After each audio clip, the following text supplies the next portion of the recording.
Mi nombre es Osvaldo Ruiz. Tengo 63 años. Y durante 5 años mis 3 hijos me ignoraron completamente. No me llamaban, no me visitaban, no me invitaban a los cumpleaños de mis nietos. Para ellos, yo era invisible. Hasta el día que me vieron llegar a la casa de mi hijo mayor en un BMW último modelo.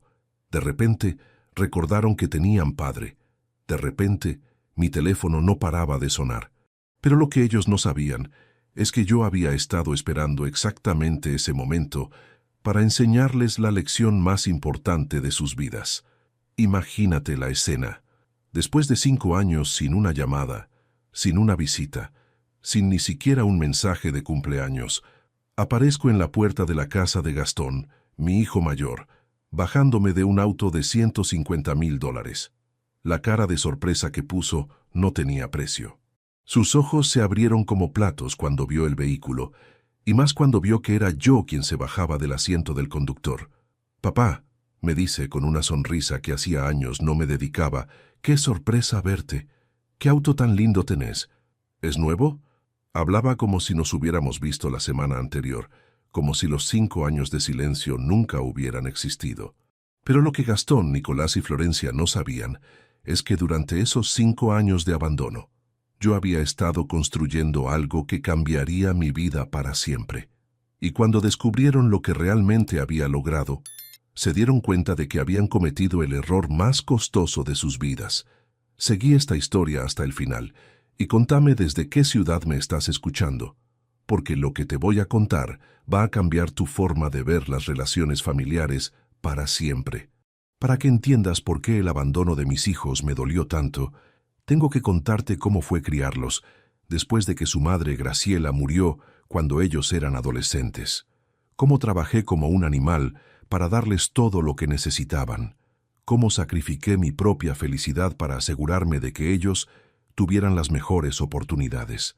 Graciela murió en un accidente de tránsito cuando Gastón tenía 17 años, Nicolás 15 y Florencia 13.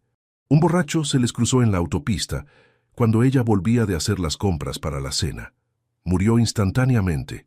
Los chicos y yo quedamos destrozados. Ese día cambió todo en nuestra familia. De ser un padre que trabajaba y llegaba a casa a cenar con su esposa e hijos, me convertí en padre y madre al mismo tiempo. Tenía que cocinar, limpiar, ayudar con las tareas, ir a las reuniones del colegio, manejar las crisis emocionales de 3 adolescentes que habían perdido a su madre. Los primeros meses fueron terribles. Yo no sabía cómo manejar a Florencia cuando lloraba por su mamá todas las noches. No sabía qué decirle a Nicolás cuando me preguntaba por qué Dios se había llevado a mamá. No sabía cómo ayudar a Gastón, que se había vuelto rebelde y agresivo. Pero aprendí. Aprendí a hacer trenzas para Florencia. Aprendí a hablar de chicas con Nicolás. Aprendí a poner límites firmes con Gastón cuando se portaba mal. Aprendí a hacer todo lo que ellos necesitaban que fuera. Era vendedor de seguros en esa época, un trabajo que me daba horarios flexibles para estar disponible para los chicos. Pero también era un trabajo con ingresos variables. Los meses buenos ganaba bien, los meses malos apenas llegaba a cubrir los gastos básicos. Cuando Gastón terminó el secundario, quería estudiar ingeniería en una universidad privada cara. Cuando Nicolás decidió que quería ser médico, necesitaba ir a la mejor facultad del país. Cuando Florencia mostró talento para la arquitectura, había que pagar una universidad de diseño que costaba una fortuna. Conseguí un segundo trabajo los fines de semana vendiendo autos usados. Trabajaba de lunes a viernes en la aseguradora, sábados y domingos en la concesionaria. No tenía vida social, no salía con nadie, no me tomaba vacaciones. Todo mi tiempo y mi energía estaban dedicados a darles a mis hijos las oportunidades que necesitaban. Durante los 5 años que duraron sus carreras universitarias, yo viví como un monje. No me compré ropa nueva, no cambié el auto viejo que manejaba, no me di ningún gusto personal. Cada peso extra que ganaba se destinaba a las cuotas de la universidad, los libros, las computadoras, los gastos de mis hijos. Ellos vivían en pensiones cerca de sus respectivas universidades. Yo les mandaba dinero para el alquiler, para la comida, para los materiales de estudio. Cuando me llamaban pidiendo plata extra para salir con amigos o para comprarse algo, yo nunca les decía que no. Trabajaba más horas, conseguía trabajos adicionales, hacía lo que fuera necesario. Cuando se recibieron, uno tras otro, yo estaba tan orgulloso que no cabía en mí de felicidad. Gastón se recibió de ingeniero civil, Nicolás de médico, Florencia de arquitecta. 3 profesionales exitosos que habían logrado todo gracias al sacrificio de su padre. Los primeros años después de que terminaran la universidad, las cosas parecían normales. Venían a visitarme los domingos, me contaban de sus trabajos, de sus novios y novias, de sus planes de futuro. Yo pensaba que habíamos logrado mantener unida a la familia a pesar de la tragedia. Pero las cosas empezaron a cambiar cuando ellos comenzaron a ganar su propio dinero y a hacer sus propias vidas. Gastón fue el primero en casarse. Se casó con Alejandra, una chica de buena familia que trabajaba como abogada. La boda fue en un salón elegante, con más de 200 invitados. Gastón me pidió que lo acompañara a comprar el traje, que fuera su testigo, que diera un discurso en la fiesta. Todo parecía perfecto, hasta que llegó el momento de decidir dónde iban a vivir. Gastón y Alejandra compraron una casa en un barrio caro, muy lejos de donde yo vivía. Papá, me dijo, está un poco lejos, pero el barrio es muy lindo y es una buena inversión. Las visitas empezaron a espaciarse. Antes Gastón venía todos los domingos. Después empezó a venir cada 15 días. Después una vez por mes. Siempre tenía excusas, que tenían compromisos sociales, que Alejandra había organizado algo con su familia, que estaban muy ocupados con el trabajo. Cuando nació mi primer nieto, Mateo, pensé que las cosas iban a mejorar. Que ser abuelo me iba a acercar otra vez a Gastón. Pero fue lo contrario. Alejandra controlaba todo lo relacionado con el bebé. Decidía cuándo podía visitarlo, por cuánto tiempo, qué podía hacer y qué no. Osvaldo, me decía Alejandra, no lo alces tan seguido que se acostumbra mal. No le traigas tantos juguetes que se vuelve caprichoso. No vengas tan seguido que interfiere con su rutina. Gastón no decía nada. Se había convertido en un espectador silencioso de su propia vida familiar. Nicolás siguió un patrón similar. Se casó con Paula, también médica, que venía de una familia de médicos. Se mudaron a un barrio exclusivo donde vivían otros profesionales como ellos. Las visitas se redujeron a las fiestas importantes. Navidad, cumpleaños, algún evento familiar obligatorio. Cuando intentaba llamar a Nicolás para charlar, siempre estaba ocupado.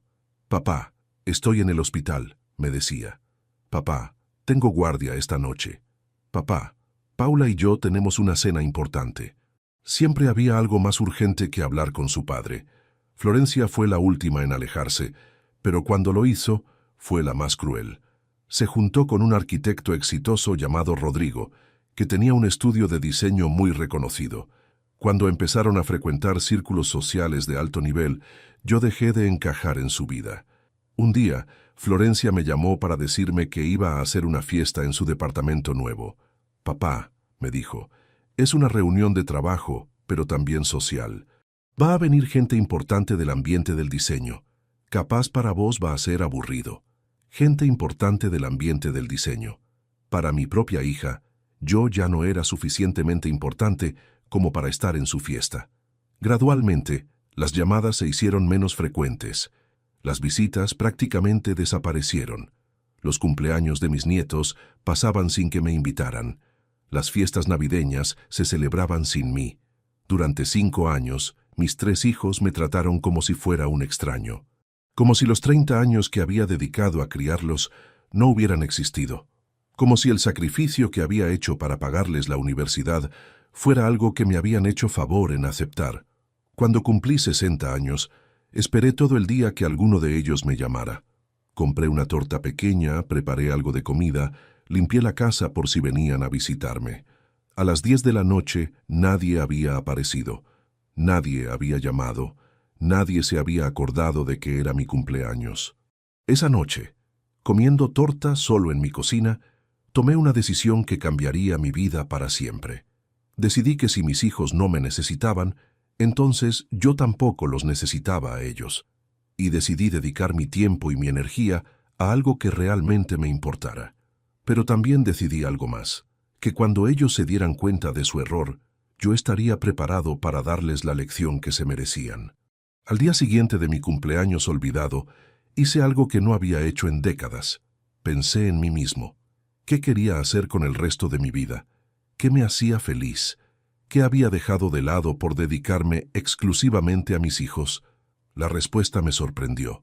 Siempre había sido bueno vendiendo, pero nunca había tenido la oportunidad de desarrollar realmente ese talento, porque todos mis ingresos extra los destinaba a los gastos de los chicos. Ahora, por primera vez en 30 años, podía invertir en mí mismo. Dejé el trabajo en la aseguradora y me dediqué completamente a la venta de autos, pero no como empleado, sino como emprendedor. Usé mis ahorros para alquilar un pequeño lote y empecé mi propio negocio de autos usados. Los primeros meses fueron duros. Tenía que aprender sobre financiación, sobre trámites legales, sobre marketing. Pero tenía algo que muchos emprendedores jóvenes no tienen: experiencia de vida y desesperación por demostrar que valía algo. Trabajaba 14 horas por día, 7 días a la semana. Pero por primera vez en años, trabajaba para mí mismo. Cada peso que ganaba se quedaba conmigo. Cada cliente satisfecho era un triunfo personal. Cada auto vendido era un paso hacia la independencia total. Al cabo de un año, ya tenía clientes regulares que me recomendaban a sus amigos. Al cabo de 2 años, había expandido el negocio y tenía 3 empleados trabajando conmigo. Al cabo de 3 años, había abierto una segunda sucursal en otra zona de la ciudad. Pero el verdadero cambio vino cuando decidí especializarme en autos de lujo. Mercedes-Benz, BMW, Audi. Autos para gente con dinero que quería calidad y estatus. Autos que yo nunca había soñado con poseer cuando estaba manteniendo a 3 hijos universitarios. Descubrí que tenía talento para entender lo que los clientes ricos querían. No solo un auto, sino una experiencia. Atención personalizada, servicios exclusivos, trato VIP. Empecé a ganar comisiones que eran más de lo que había ganado en años enteros vendiendo seguros. Durante esos 5 años de silencio de mis hijos, yo construí un imperio. No era gigantesco, pero era mío. Tenía 4 concesionarias especializadas en autos de lujo, 12 empleados y ganancias que me permitían vivir como nunca había vivido. Me compré una casa nueva en un barrio que antes consideraba inalcanzable. Me vestía con ropa cara, comía en restaurantes elegantes, viajaba a lugares que antes solo veía en revistas. Por primera vez en mi vida, era rico. Pero lo más importante, era feliz. Feliz sin depender de la aprobación de mis hijos. Feliz sin esperar llamadas que nunca llegaban. Feliz construyendo algo que era completamente mío. Y entonces llegó el momento que había estado esperando sin saberlo. Decidí comprarme el auto más caro que había vendido jamás. Un BMW Serie 7 último modelo, negro, con todos los accesorios posibles. No lo necesitaba para el trabajo, no lo necesitaba para impresionar a nadie. Me lo compré porque podía comprármelo y porque me hacía feliz tenerlo. El día que fui a buscarlo a la concesionaria, tomé una decisión impulsiva. En lugar de manejarlo directo a mi casa, decidí pasar por la casa de Gastón. No para reconciliarme, no para pedirle explicaciones por los 5 años de abandono. Simplemente para ver su reacción. Llegué a su casa un sábado por la tarde. Era una casa linda, en un barrio caro, pero no tan espectacular como el auto que estaba estacionando en su entrada. Toqué el timbre y esperé. Gastón abrió la puerta y su expresión cambió completamente cuando me vio. Primero sorpresa por verme después de tanto tiempo, después asombro cuando vio el auto detrás de mí. «Papá», me dijo, «qué sorpresa. ¿Cómo estás? ¿Ese auto es tuyo?» Le dije que sí, que era mi auto nuevo. Gastón no podía dejar de mirarlo. Alejandra apareció detrás de él, también con cara de sorpresa. «Osvaldo», me dijo Alejandra con una sonrisa que hacía años no me dedicaba. «¡Qué auto tan hermoso! ¿Cuánto cuesta un auto así?» Les dije que costaba más de lo que ellos ganaban en un año. Se quedaron callados. «¿Querés pasar a tomar algo?», me preguntó Gastón. Era la primera vez en 5 años que me invitaba a entrar a su casa. Pero yo tenía otros planes. «No puedo quedarme», les dije. «Tengo una reunión de negocios en 1 hora». Solo pasaba a saludar. Reunión de negocios. 2 palabras que nunca habían salido de mi boca cuando era el papá que mandaba dinero para la universidad. Me fui de la casa de Gastón y manejé directo a la casa de Nicolás. La reacción fue idéntica. Sorpresa, asombro y de repente un interés genuino en conversar conmigo. «Papá», me dijo Nicolás, «hace tanto que no te vemos. ¿Cómo andás? ¿Ese BMW es tuyo? ¿En qué estás trabajando ahora?» ¿En qué estaba trabajando ahora? Como si durante los 5 años de silencio hubiera estado haciendo la plancha en lugar de construir un negocio. La casa de Florencia fue la última parada. Cuando me vio bajándome del auto, casi se cae de la sorpresa. «Papá, qué alegría verte. ¿Cómo estás? ¡Qué auto increíble! ¡Es tuyo! No sabía que te estaba yendo tan bien». No sabía que me estaba yendo tan bien porque hacía 5 años que no me preguntaba cómo me estaba yendo. Esa noche, mi teléfono no paró de sonar. Gastón me llamó 2 veces. Nicolás me mandó varios mensajes. Florencia me invitó a cenar para la semana siguiente. De repente, después de 5 años de ser invisible, yo era la persona más popular de la familia. Pero yo sabía exactamente lo que estaba pasando. No era que de repente se habían dado cuenta de que me extrañaban. No era que habían reflexionado sobre su comportamiento y se habían arrepentido. Era que habían visto mi auto caro y se habían dado cuenta de que papá tenía plata. Los siguientes días fueron reveladores. Las llamadas no paraban. Las invitaciones a almorzar, a cenar, a juntarnos a tomar algo. Cada uno de mis hijos quería saber cómo estaba, qué estaba haciendo, cómo me había ido en los últimos años. Preguntas que podrían haber hecho en cualquier momento durante los 5 años anteriores, pero que recién hacían ahora que habían visto mi BMW. Decidí jugar el juego por un tiempo. Acepté algunas invitaciones, contesté algunas preguntas, dejé que creyeran que podíamos volver a la relación de antes como si nada hubiera pasado. Durante esas reuniones familiares, pude observar cómo habían cambiado mis hijos. Gastón se había vuelto materialista y superficial. Solo hablaba de marcas caras, de inversiones, de propiedades. Nicolás se había convertido en un snob que miraba por encima del hombro a cualquiera que no fuera médico. Florencia vivía obsesionada con las apariencias y con impresionar a la gente importante. Los 3 se habían transformado en personas que yo no reconocía. Personas para las cuales el dinero y el estatus eran más importantes que la familia. Personas que habían heredado lo peor de la sociedad moderna y habían perdido los valores que yo les había tratado de enseñar. Pero lo más revelador fue cuando empezaron a hacer comentarios sobre mi nueva situación económica. Comments indirectos, preguntas aparentemente inocentes, sugerencias sutiles. «Papá», me dijo Gastón, «con lo bien que te está yendo, capaz podrías invertir en algo más grande. Yo tengo algunos contactos en el rubro inmobiliario». «Papá», me dijo Nicolás, «sé de algunas oportunidades de inversión muy interesantes en el sector salud. Con tu capital podrías multiplicar las ganancias». «Papá», me dijo Florencia, «Rodrigo y yo estamos pensando en expandir el estudio. Si quisieras ser socio inversor, sería una gran oportunidad para todos». Ahí estaba la verdad. No habían vuelto a mi vida porque me extrañaran. Habían vuelto porque habían visto una oportunidad de negocio. Sus propios padres convertido en una fuente potencial de financiamiento para sus proyectos. Durante 2 meses jugué el papel del padre feliz de estar reunido con sus hijos. Los escuché hablar de sus planes, de sus necesidades de capital, de las maravillosas oportunidades de inversión que tenían para ofrecerme. Y entonces decidí que era hora de darles la lección que se merecían. Organicé una cena familiar en mi casa nueva. La primera vez en 5 años que los 3 estaban juntos en la misma mesa conmigo. Preparé todo con lujo de detalles. Comida cara, vino importado, una mesa elegante. Quería que se sintieran cómodos antes de bajarles la realidad. Durante la cena, ellos siguieron con su rutina. Gastón me contó sobre un desarrollo inmobiliario que necesitaba inversores. Nicolás me explicó sobre una clínica privada que se estaba por vender. Florencia me mostró los planos de la expansión de su estudio. Todos tenían oportunidades perfectas para que yo invirtiera mi dinero. Cuando terminamos de cenar, les serví un whisky caro y les dije que tenía algo importante que decirles. «Chicos», empecé, Quiero que sepan que estoy muy contento de que hayamos vuelto a juntarnos como familia. Ellos sonrieron pensando que venía el anuncio de mi participación en sus proyectos. También quiero que sepan, seguí, que durante estos 5 años aprendí mucho sobre mí mismo y sobre ustedes. Las sonrisas empezaron a desaparecer.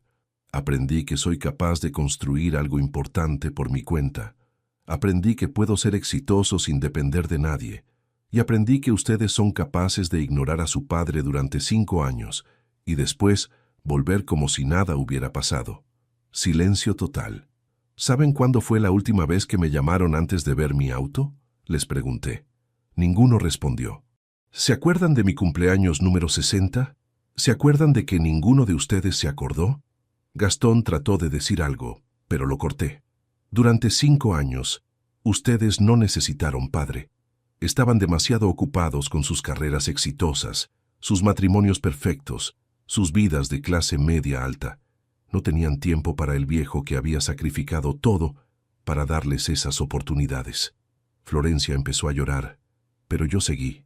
Y ahora, porque me ven con un auto caro, porque se dieron cuenta de que tengo dinero, de repente soy importante otra vez. De repente quieren invertir conmigo, hacer negocios conmigo, incluirme en sus vidas. Papá, dijo Nicolás, no es así. Nosotros te extrañábamos. ¿Me extrañaban? ¿En qué momento durante estos 5 años me extrañaron? ¿Cuando cumplí 60 y ninguno se acordó? ¿Cuando tuve COVID y estuve internado sin que ninguno apareciera por el hospital? ¿Cuándo exactamente me extrañaron? Nicolás se quedó callado. No sabía que había tenido COVID porque durante 5 años no se había molestado en preguntarme cómo estaba. La verdad, les dije, es que ustedes no me extrañaron para nada. Lo que pasa es que ahora me ven como una oportunidad de negocio. Ven a un viejo con plata que puede financiar sus proyectos. Eso no es cierto, papá, dijo Gastón. ¿No? Entonces, explícame por qué las 3 conversaciones más largas que tuvimos en estos 2 meses fueron sobre oportunidades de inversión. Explícame por qué ninguno me preguntó cómo me sentí durante estos 5 años de abandono. Se quedaron callados porque no tenían explicaciones. Quiero que sepan algo, les dije finalmente. Durante estos 5 años, ustedes me enseñaron que puedo vivir perfectamente sin ustedes. Me enseñaron que no necesito su amor, su respeto o su compañía para ser feliz. Papá, por favor, dijo Florencia. También me enseñaron que el dinero es lo único que realmente les importa. No me buscaron cuando era pobre. Me buscan ahora que soy rico. Esa es la única diferencia. Les expliqué entonces lo que había decidido hacer con mi dinero. No iba a invertir en ninguno de sus proyectos. No iba a ser su socio capitalista. No iba a financiar sus sueños emprendedores. En lugar de eso, había decidido donar la mayor parte de mi dinero a organizaciones que ayudan a adultos mayores abandonados por sus familias. Gente que, como yo había estado, pasaba los cumpleaños solos esperando llamadas que nunca llegaban. ¿Estás loco?, me gritó Gastón. Esa plata es nuestra herencia. Ahí estaba la verdad final. Para Gastón, mi dinero no era mío. Era su herencia. Algo que le pertenecía por derecho de sangre. Tu herencia, le dije, fue la educación universitaria que te pagué. Tu herencia fue el sacrificio que hice durante 30 años para darte oportunidades. Todo lo que construí después de que ustedes me abandonaron es mío. Esa noche terminó con los 3 gritándome, acusándome de loco, de rencoroso, de cruel. Dijeron que era injusto, que habían cometido errores pero que merecían perdón, que la familia era más importante que el dinero. La familia es más importante que el dinero. Lo mismo que yo había pensado durante 30 años mientras sacrificaba todo por ellos. Se fueron de mi casa furiosos, prometiendo que nunca más iban a hablarme, amenazándome con juicios para recuperar su herencia, gritándome que era un padre terrible. Han pasado 8 meses desde esa cena. Ninguno de mis hijos me ha llamado, ninguno me ha visitado, ninguno me ha mandado un mensaje de cumpleaños este año tampoco, y la verdad es que no los extraño. Durante 5 años aprendí a vivir sin ellos, y resulta que puedo seguir haciéndolo perfectamente. Con el dinero que no invertí en sus proyectos, financié la construcción de un centro de día para adultos mayores solos, Un lugar donde gente como yo puede ir a socializar, a jugar cartas, a sentirse acompañada. También establecí un fondo para becas universitarias para jóvenes de familias humildes. Jóvenes que aprecien las oportunidades que reciben porque saben lo que cuesta conseguirlas. Mi BMW sigue estacionado en mi garage. Lo uso para ir al centro de día, para visitar a los becarios de mi fundación, para viajar a lugares hermosos que antes no podía conocer. Cada vez que me subo a ese auto, recuerdo el día que cambió mi relación con mis hijos. El día que confirmé que para ellos yo valía solo en función de lo que podía darles. Pero también recuerdo que ese día marcó el comienzo de mi verdadera independencia. El día que dejé de necesitar la aprobación de gente que no me valoraba. ¿Me arrepiento de haber sido tan duro con mis hijos? No. Ellos me enseñaron durante 5 años que podían vivir perfectamente sin mí. Yo simplemente les devolví la lección. ¿Extraño tener familia? A veces. Pero he aprendido que la familia verdadera no es solo la de sangre. En el centro de día tengo amigos que me valoran por quien soy, no por lo que tengo. Los jóvenes becarios me visitan y me cuentan sus progresos con una gratitud genuina. He construido una familia elegida, no heredada. Una familia que me respeta, me aprecia y me incluye por las razones correctas. Gastón, Nicolás y Florencia siguen con sus vidas exitosas. Sé por conocidos mutuos que les va bien en sus carreras, que sus hijos están creciendo, que aparentemente han superado la injusticia de no heredar mi dinero. Tal vez algún día entiendan la lección que traté de enseñarles. Tal vez algún día se den cuenta de que perdieron mucho más que una herencia cuando decidieron que su padre no era importante para sus vidas. Pero ese día, si llega, va a ser demasiado tarde, porque yo ya aprendí a ser feliz sin ellos, y vos, que me estás escuchando desde tu ciudad, ¿tenés hijos que solo se acuerdan de vos cuando necesitan algo? ¿Tenés familia que te valora solo por lo que podés darles? Si la respuesta es sí, quiero que sepas que tenés opciones. Que no tenés que aceptar ser tratado como un ATM con sentimientos. Que podés elegir a quién le das tu tiempo, tu energía y tu amor. La sangre no crea obligaciones automáticas. El respeto se gana, no se hereda. Y nunca es demasiado tarde para decidir que mereces mejores relaciones. Mi BMW me enseñó una lección valiosa, que a veces necesitas mostrar tu valor para que la gente se dé cuenta de lo que perdió cuando te ignoró. Pero la lección más importante vino después, que una vez que entendés tu propio valor, ya no necesitas la validación de quienes no supieron apreciarte. Contame desde qué ciudad me estás escuchando y contame también si esta historia te hizo reflexionar sobre tus propias relaciones familiares. Porque al final, lo único que realmente importa es rodearte de gente que te valore por quien sos, no por lo que tenés. Pero hay algo más que no te conté todavía. Algo que descubrí después de esa cena familiar que cambió completamente mi perspectiva sobre lo que realmente había pasado durante esos 5 años de silencio. Una semana después de echar a mis hijos de mi casa, recibí una llamada inesperada. Era Mateo, mi nieto mayor, el hijo de Gastón. Tenía 17 años y había conseguido mi número de teléfono no sé cómo. «Abuelo», me dijo con voz temblorosa, «¿es cierto que papá y tú se pelearon por dinero?» Me quedé helado. ¿Cómo le habían explicado Gastón y Alejandra lo que había pasado? ¿Qué versión de la historia le habían contado? «¿Qué te dijeron tus padres?», le pregunté. «Me dijeron que te volviste loco, que donaste toda nuestra herencia familiar a extraños, que nos odias porque somos exitosos». Nuestra herencia familiar. Alejandra le había metido en la cabeza a mi nieto de 17 años que el dinero que yo había ganado le pertenecía a él por derecho. «Mateo», le dije, «¿vos sabés cómo era mi relación con tu papá antes de que me vieran con el auto?» Silencio. «¿Sabés cuándo fue la última vez que tu papá me llamó antes de ese día?» «No», me respondió. Le conté toda la historia. Los 5 años de abandono, los cumpleaños olvidados, las llamadas que nunca llegaron. Le expliqué que no había donado su herencia, sino que había donado mi dinero. El dinero que había ganado después de que su papá decidiera que yo no era importante en su vida. «Pero abuelo», me dijo Mateo, «papá dice que vos nunca trataste de llamarnos». Ahí estaba la mentira que Gastón le había contado a su hijo, que yo nunca había tratado de comunicarme con ellos. Mateo, le dije, tengo todos los registros de llamadas de los últimos 5 años. Tengo capturas de pantalla de mensajes sin responder. ¿Querés que te los mande?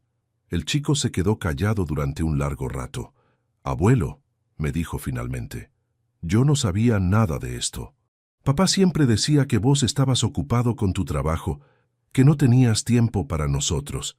Mi propio hijo había estado mintiendo durante años, inventando excusas para explicar por qué el abuelo nunca aparecía en sus vidas. ¿Vos me extrañabas?, le pregunté a Mateo.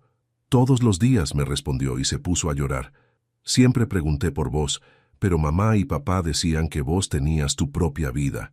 Esa conversación me rompió el corazón de una manera diferente. No solo había perdido a mis hijos durante esos 5 años, también había perdido a mis nietos, que habían crecido creyendo que su abuelo no los quería. Mateo me pidió si podía verme. Le dije que sí, pero que tenía que ser sin que sus padres se enteraran, porque seguramente no le iban a dar permiso. Nos encontramos en un café cerca de su colegio. Cuando lo vi entrar, no podía creer lo mucho que había crecido. La última vez que lo había visto, tenía 12 años. Ahora era un adolescente alto, inteligente, con los ojos de su abuela Graciela. «Abuelo», me dijo apenas se sentó, «quiero que me cuentes todo lo que pasó, todo lo que sentiste, porque hasta la semana pasada yo pensaba que vos no querías saber nada de nosotros». Le conté todo desde el principio, cómo había criado a sus padres después de la muerte de su abuela, los sacrificios que había hecho para pagarles la universidad, los años de abandono, la construcción de mi negocio, el momento en que decidí aparecer con el BMW para ver si realmente me querían o solo querían mi dinero. Mateo escuchaba en silencio, con lágrimas en los ojos. «Abuelo», me dijo cuando terminé, «¿por qué mis padres me mintieron durante tantos años? Porque era más fácil hacerte creer que yo no te quería que explicarte por qué ellos habían decidido excluirme de sus vidas», le respondí. Mateo me contó entonces cosas que yo no sabía. Me contó que durante todos esos años, él había pedido ver a su abuelo, especialmente en las fiestas de cumpleaños y en Navidad. Me contó que Alejandra siempre tenía excusas, que yo estaba enfermo, que estaba de viaje, que estaba muy ocupado. Pero lo raro, me dijo Mateo, es que cuando apareció el tema de las inversiones, de repente vos estabas disponible para todo. Mi nieto de 17 años había notado la contradicción que sus padres no habían sabido ocultar. También me contó que tenía 2 hermanos menores, de 14 y 11 años, que prácticamente no me recordaban, pero que siempre preguntaban por qué otros chicos tenían abuelos y ellos no. Les dije que nuestro abuelo había muerto, me confesó Mateo. Era más fácil que explicarles que estaba vivo, pero que no podíamos verlo.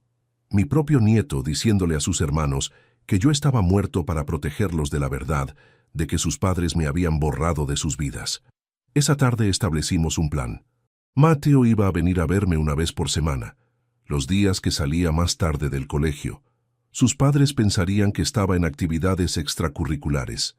Yo lo iba a buscar cerca del colegio y lo llevaba de vuelta antes de que llegara a casa. Durante los meses siguientes, esas visitas semanales se convirtieron en lo mejor de mi semana.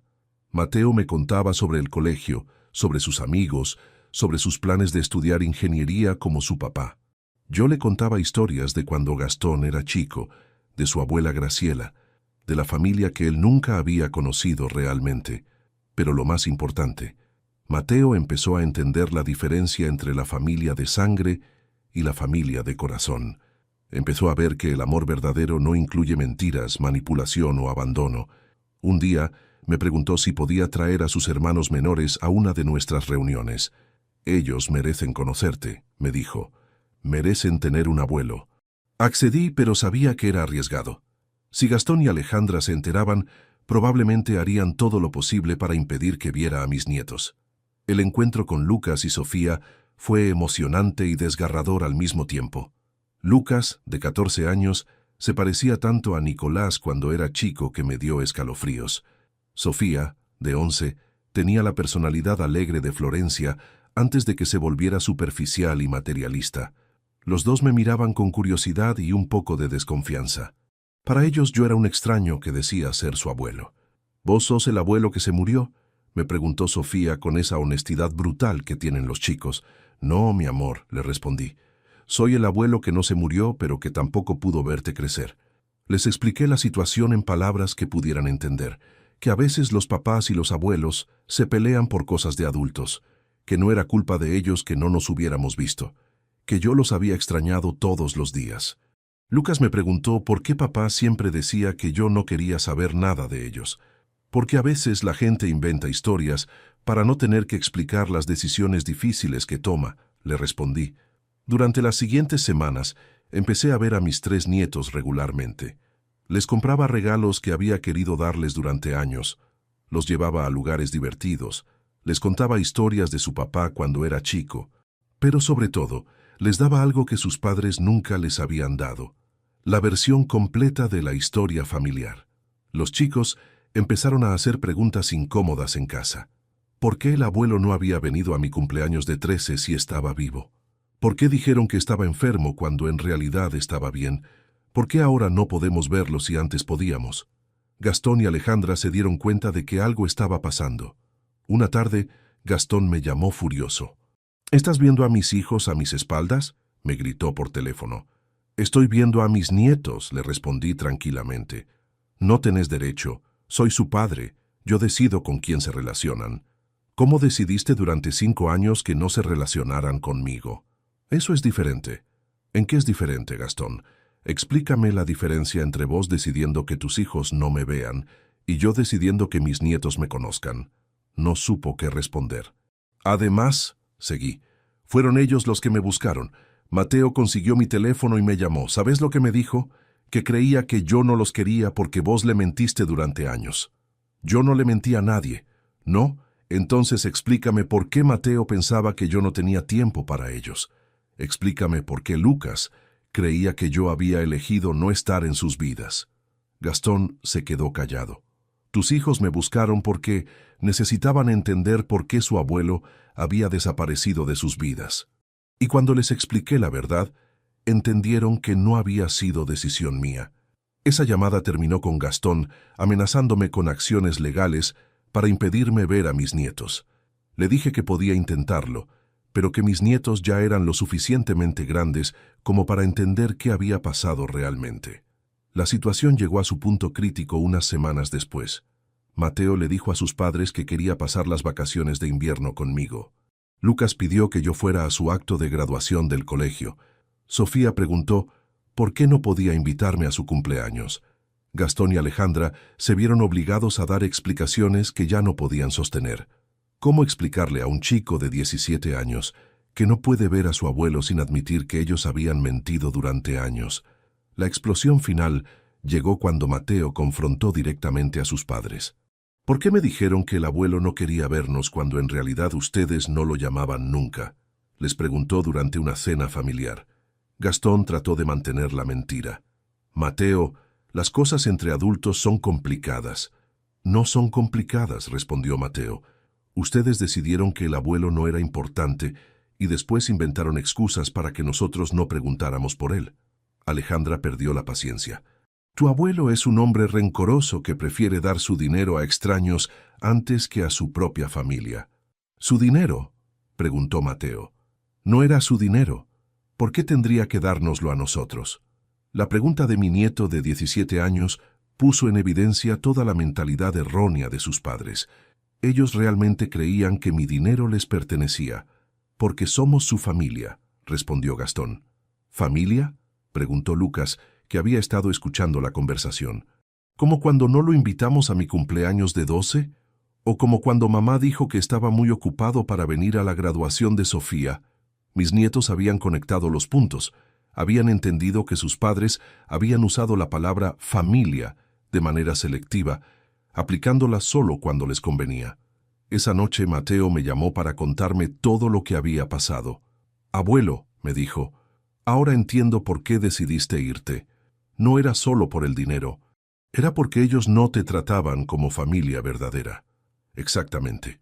Mi nieto de 17 años había entendido en unas semanas lo que sus padres no habían entendido en décadas. Los meses siguientes fueron complicados. Gastón y Alejandra trataron de limitar el contacto entre mis nietos y yo, pero los chicos ya eran lo suficientemente grandes como para tomar sus propias decisiones. Mateo empezó a venir a casa abiertamente, sin esconderse. Les dijo a sus padres que tenía derecho a conocer a su abuelo y que ellos no podían impedírselo. Lucas y Sofía siguieron su ejemplo. Empezaron a pedirme que fuera a sus eventos escolares, a sus actividades deportivas, a sus reuniones familiares. Gastón y Alejandra se vieron obligados a aceptar mi presencia en la vida de mis nietos, aunque fuera a regañadientes. Pero lo más interesante fue ver cómo cambió la dinámica familiar. Mis nietos empezaron a cuestionar otras mentiras que les habían contado sus padres. Empezaron a darse cuenta de que sus padres no siempre decían la verdad cuando les convenía ocultarla. Mateo me contó que había perdido mucho respeto por su papá. «No puedo creer que me haya mentido durante tantos años sobre vos», me dijo. «¿En qué otras cosas me habrá mentido?» Lucas empezó a preguntarles a sus padres por qué vivían en una casa tan cara si siempre se quejaban de no tener dinero. Sofía quiso saber por qué no podían ayudar a familias pobres si tenían tanto. Mis nietos habían empezado a ver las contradicciones en los valores que sus padres predicaban versus los que practicaban. La relación con Nicolás y Florencia siguió un patrón similar. Sus hijos también empezaron a preguntar por el abuelo que había desaparecido. También empezaron a cuestionar las explicaciones que les habían dado. Paula, la esposa de Nicolás, trató de mantener a sus hijos alejados de mí. Pero cuando su hijo mayor, de 15 años, se enteró por sus primos de toda la historia, la confrontó igual que había hecho Mateo con Gastón. Florencia, que siempre había sido la más emocional de mis hijos, fue la primera en ceder. Un día apareció en mi casa con lágrimas en los ojos. «Papá», me dijo, «mis hijos me preguntan por qué no pueden ver a su abuelo. No sé qué decirles». «Podés decirles la verdad», le respondí, «que durante 5 años decidiste que yo no era importante en tu vida y que ahora estás pagando las consecuencias de esa decisión». Florencia lloró durante 1 hora. Me pidió perdón, me suplicó que volviera a la familia, me prometió que las cosas iban a ser diferentes. Pero yo había aprendido la diferencia entre arrepentimiento genuino y arrepentimiento por conveniencia. Florencia no estaba arrepentida de haberme abandonado. Estaba arrepentida de las consecuencias que ese abandono había tenido en su relación con sus propios hijos. «Florencia», le dije, «vos podés arreglar tu relación conmigo si realmente querés, pero no porque tus hijos te presionen, sino porque entendés que lo que hiciste estuvo mal». «¿Cómo puedo arreglarla?», me preguntó. «Primero, admitiendo completamente lo que hiciste. No cometimos errores o fueron malentendidos. Admitiendo que me abandonaste durante 5 años porque no me considerabas importante. Está bien, te abandoné. Lo admito. Segundo, explicándome por qué lo hiciste. Sin excusas, sin justificaciones. ¿Por qué decidiste que tu padre no merecía estar en tu vida?» Florencia no sabía qué responder. Como sus hermanos, nunca había reflexionado realmente sobre por qué había tomado esas decisiones. Tercero, seguí, demostrando con acciones, no con palabras, que cambiaste. ¿Qué entendés el valor de las relaciones familiares genuinas? ¿Qué tipo de acciones? Eso tenés que descubrirlo vos. Yo no te voy a dar un manual de instrucciones para ser una hija decente. Florencia se fue de mi casa sin promesas vacías, pero con una tarea clara: reflexionar profundamente sobre sus acciones y demostrar cambio real. Durante los meses siguientes, la presión de los nietos empezó a quebrar la resistencia de mis 3 hijos. No podían mantener a sus hijos alejados de mí sin parecer los villanos de la historia. Nicolás fue el último en ceder. Su esposa Paula había tratado de mantener la guerra familiar, pero cuando sus propios hijos empezaron a rebelarse contra ella, se vio obligada a permitir el contacto. Uno por uno mis hijos empezaron a buscarme otra vez, pero esta vez era diferente. No venían con proyectos de inversión, venían con disculpas, con explicaciones, con promesas de cambio. El problema era que yo ya no necesitaba sus disculpas. Durante los años de abandono, había aprendido a vivir sin ellos. Durante los meses de reencuentro con mis nietos, había encontrado el tipo de amor familiar que había estado buscando. Mis nietos me amaban por quien era, no por lo que tenía. Me respetaban porque había sido honesto con ellos, no porque pudiera financiar sus proyectos. Me valoraban porque había estado presente cuando me necesitaron, no porque fuera una oportunidad de negocio. Había encontrado la familia que siempre había querido tener, solo que no era la familia que había creado, sino la familia que esa familia había creado. Hoy, 2 años después de aparecer con mi BMW en la casa de Gastón, mi vida es completamente diferente. Veo a mis nietos regularmente, los llevo a viajes, los ayudo con los estudios, estoy presente en sus momentos importantes. Mis hijos y yo mantenemos una relación cordial, pero distante. Nos hablamos, nos vemos en reuniones familiares, compartimos momentos importantes de los nietos, pero la confianza profunda, el amor incondicional, eso se perdió para siempre. Y está bien, he aprendido que no todas las relaciones pueden repararse completamente, que algunas heridas son permanentes, que algunas lecciones son tan caras que cambian para siempre la dinámica familiar. Pero también he aprendido que de las cenizas de las relaciones rotas pueden nacer relaciones nuevas y mejores. Que los nietos pueden darte el amor que los hijos no supieron dar. Que la familia verdadera es la que eliges y te elige todos los días. Mi BMW sigue en el garage, pero ya no lo uso para impresionar a nadie. Lo uso para llevar a mis nietos a conocer el mundo, para viajar a lugares hermosos, para disfrutar de la libertad que me dio el dinero ganado con esfuerzo. Y cada vez que me subo a ese auto, recuerdo la lección más importante que aprendí, que el valor de una persona no se mide por lo que puede dar, sino por cómo trata a quienes ama. Mis hijos fallaron esa prueba. Mis nietos la están pasando con honores. Contame desde qué ciudad me estás escuchando, y contame también si esta historia te hizo reflexionar sobre tus propias relaciones familiares. Porque al final lo único que realmente importa es rodearte de gente que te valore por quien sos, no por lo que tenés.